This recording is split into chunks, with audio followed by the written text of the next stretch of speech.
projet, déjà, il est très vaste. Ça s'étend du pont Saint-Étienne jusqu'au viaduc SNCF. Et contrairement à un projet classique où c'est tout le périmètre qui est réaménagé, là, on est sur des réaménagements par petites touches. Alors là, ce qu'il y a derrière moi, c'est le gros morceau, la grande prairie de la Fontpinault.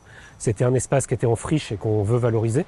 Mais il y a d'autres secteurs qui nous conviennent comme ça. Et l'idée, c'est pas de tout artificialiser, de pas tout transformer, de laisser des espaces tels qu'ils sont aujourd'hui. Un des buts de ce projet, c'était de renforcer les usages, mais en même temps, on veut pas trop suréquiper, pas trop surcharger en mobilier. C'est vrai que ces murets, ces petites scènes en bois, ça permet d'imaginer tout un type d'usage et de répondre aux attentes qui ont été exprimées par les habitants lors des différentes concertations.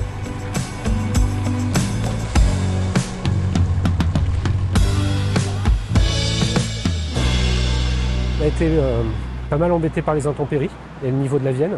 Donc là, on a un petit peu de répit par rapport à ça. On a pu avancer sur tout ce qui était aménagement public, donc les cheminements, les maçonneries, tout le terrassement. Donc ça a bien avancé.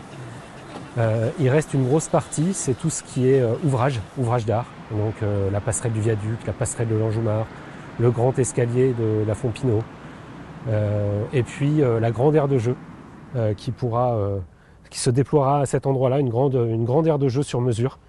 Donc en fait, c'est toutes ces structures un peu en élévation qui restent à faire d'ici la fin d'année. Sur la rive gauche, il y a un projet à plus long terme, autour de la place Parbelle, du mur d'escalade.